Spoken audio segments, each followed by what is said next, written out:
Budgies की क्या situation चल रही है मार्केट के अंदर। मार्केट में बजीज का जाल का रेट जो है वो 500 से 600 रुपए चल रहा है बड़े का। आने वाले वक्तों में बजीज का स्कोप कैसा रहेगा, बहुत अच्छा रहेगा। और बजीज में बहुत अच्छा काम चल रहा है अभी, आजकल बहुत तेजी से काम चल रहा है। लेकिन बात यही है कि बजीज में भी आपको, बजीज उन बर्ड में से है जिनको बल्क में ब्रीड करवाना चाहिए, जैसे जावा है, इसी तरह बजी है। जावा भी बल्क में ब्रीड करवाई जाती है, फिंचे भी बल्क में ब्रीड करवाई जाती है, उसी तरह बजरी भी बल्क में ब्रीड करवाया जाता है। तो हाँ, अगर कोई बहुत ही हाई म्यूटेशन है आपके पास, बहुत ही ज्यादा रेयर म्यूटेशन है, तो वो एक आध पेयर सेपरेट करके ब्रीड करवा ली।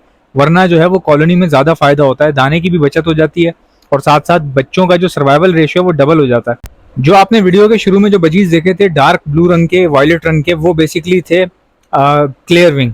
वो क्लियर विंग थे। ये सारे तमाम जितने भी हैं सारे के सारे क्लियर विंग हैं।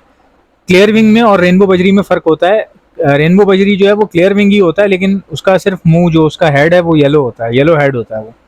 तो क्लियर विंग जो है वो ये वाले येलो हेड नहीं है, तो that's why they are not rainbow budgies, but they are very good in quality. आप देख लें, आप देख सकते हैं सामने क्वालिटी कितनी ज़बरदस्त है इनकी। इसमें रेनबो बजीज भी हैं सामने वाली फुटेज में। रेड वॉयलेट क्लियर विंग जो है ना वो इतने ज़्यादा कीमती हैं। जो इस वीडियो की शुरू में जो फुटेज थी ना, बिल्कुल शुरू में स्टार्टिंग में आप देखिएगा बजरी जो नज़र आए थे, जो कि वॉयलेट, रेड वॉयलेट रेनबोस थे, रेनबो कह रहा हूँ यार, मुझे क्या हो गया, रेड वॉयलेट क्लियर विंग जो थे वो इतने ज़्यादा रेयर हैं कि वो ब्लैक बजी से भी ज़्यादा एक्सपेंसिव हैं, डन फेलो से भी ज़्यादा एक्सपेंसिव हैं, क्योंकि क्लियर विंग में वो वाली क्वालिटी आपको मिलेगी नहीं जो मैंने वीडियो के शुरू में आपको फुटेज दिखाई है। वो क्वालिटी यहाँ पर है ही नहीं, बस ये इक्का दुक्का लोगों के पास होगी, बाकी मैंने नहीं देखी। तो बजीज लगाइए, भर भर के लगाइए, ज़्यादा क्वांटिटी में लगाइए, बल्क में लगाइए। अच्छा, मैं आपको बताता हूँ कि मैं कॉकटेल पे काम कर रहा हूँ। कॉकटेल, जावा और फैंसी पिजन्स जो होते हैं, मैं इन पे काम करता हूँ, इन्हीं पे इन्वेस्ट करता हूँ। फिंचेस वगैरह हो गई, तो इन पे ज़्यादा काम करा था। बजीज पे मेरा इतना ज़्यादा ध्यान नहीं था, क्योंकि मेरी जगह, एक तो मेरे पास जगह भी नहीं बची ये इन सब का काम करने के बाद ना, इतनी जगह नहीं थी कि मैं बजीज भी ले लेता। खैर बहरल, तो अभी रिसेंटली क्या हुआ कि मेरे पास ऑर्डर आया था बजीज का, तो ऑर्डर पूरा करना था, तो उसके लिए मैं बजीज परचेज करने किसी अंकल के घर पर गया।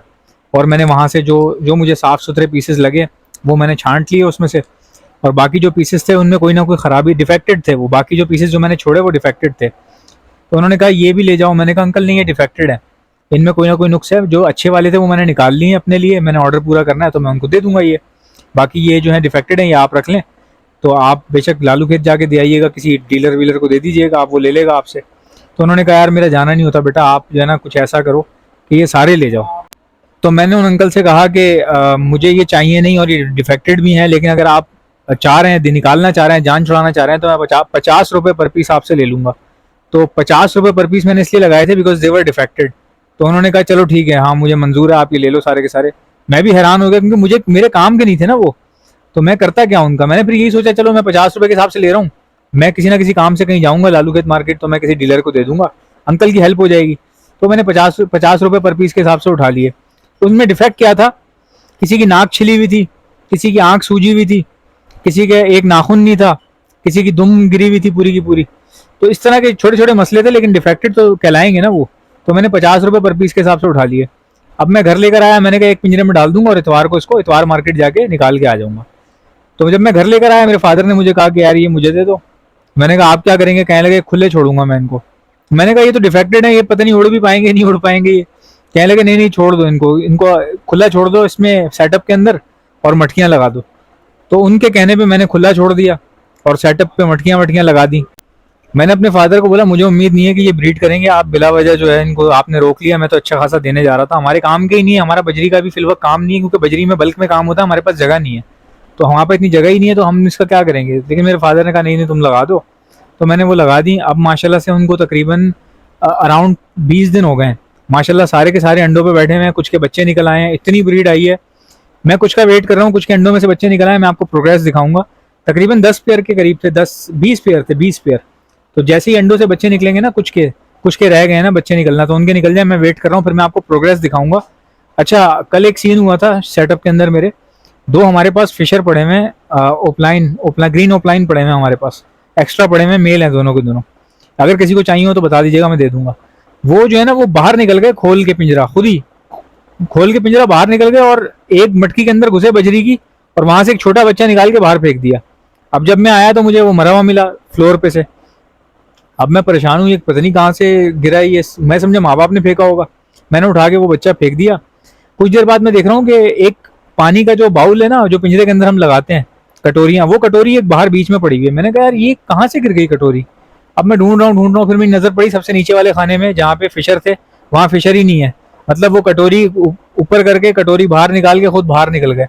फिर मैंने उनको पकड़ा, उनको बंद किया। तो कहने का मकसद ये है कि जब मैं बजरी लेकर आया था ना, वो फटे पुराने बजरी, मुझे उम्मीद नहीं थी कि ये ब्रीड करेंगे। मुझे ऐसा लग रहा था ब्रीड नहीं करेंगे, उल्टा लड़ते रहेंगे, मरते रहेंगे। तो मेरे जहन में ये चल रहा था। लेकिन उनमें से सिर्फ एक ही मरा 20 जोड़ों में से, क्योंकि वो बीमार था पहले से ही। जब से मैं लाया था बहुत उसकी हालत खराब थी, तो वो पीस मेरा ज़ाया हो गया। मैं बजीज को सॉफ्ट फूड में जो है गंदम देता हूँ, और कभी कभार जो है वेजिटेबल्स वगैरह देता हूँ। जैसे आज हमारे घर में लौकी बनी थी, तो लौकी बहुत ज़्यादा तादाद में बनी थी, उसके छिलके विलके अच्छे खासे पड़े हैं, तो वो मैं आज जाके डाल दूंगा। लौकी के छिलके हो गए, पालक हो गई, इस तरह की चीज़ें मैं देता रहता हूँ अक्सर। और गंदम जो है वो डेली बेसिस पे डलती है। गंदम की वजह से बहुत फ़ायदा हो रहा है मुझे। मेरे पास जो चिक्स हैं माशाल्लाह से बहुत हेल्दी हैं। दूसरा ये कि मेरे पास ना मटकियों के ढक्कन नहीं थे, तो मैंने मटकियाँ बगैर ढक्कन के लगा दी। अब उससे मुझे और फ़ायदा ये हो गया कि जो मटकी के अंदर की जो ह्यूमिडिटी है वो ऑटो कंट्रोल हो गई, यानी कि जो नमी हो जाती है ना मटकी के अंदर, वो हुई नहीं। क्योंकि बजरी के अंदर सबसे बड़ा मसला यही आता है कि जो बिट्ठें होती हैं ना, उनकी जो ड्रॉपिंग्स होती हैं वो इतनी गीली होती हैं कि बच्चों के पैरों में चिपक जाती हैं, आंखों पे, मुंह पे चिपक जाती हैं।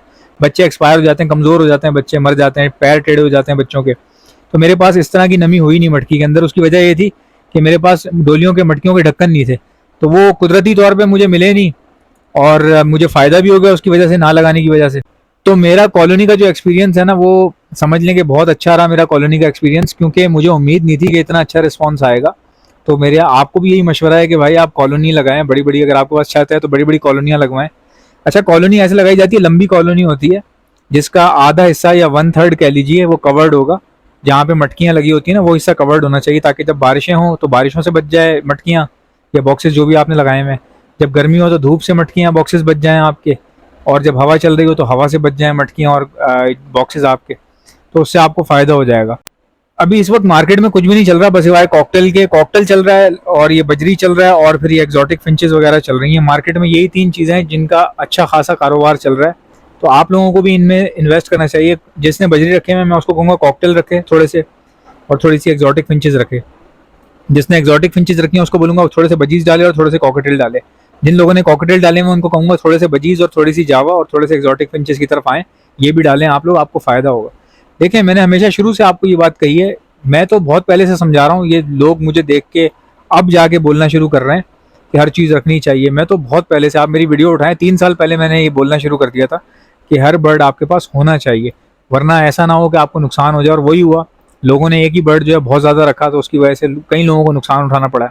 मुझे बताइएगा कि मैं बजीज के किन टॉपिक पर वीडियोस बनाऊं। आप लोग कमेंट्स में टॉपिक मुझे लिखकर भेज सकते हैं, या जो भी मसाइल आपको पेश आ रहे हैं वो आप लिखकर मुझे भेज सकते हैं कमेंट के अंदर। मैं वो कमेंट पढ़कर अगली वीडियो बनाऊंगा इंशाल्लाह ताला। और मेरी हर वीडियो को लाइक कर लिया करें, और मेरे चैनल को अगर आपने अभी तक सब्सक्राइब नहीं किया तो सब्सक्राइब कर लीजिएगा। इंशाल्लाह मिलते हैं नेक्स्ट वीडियो में, याद दीजिएगा। अल्लाह हाफ़िज़।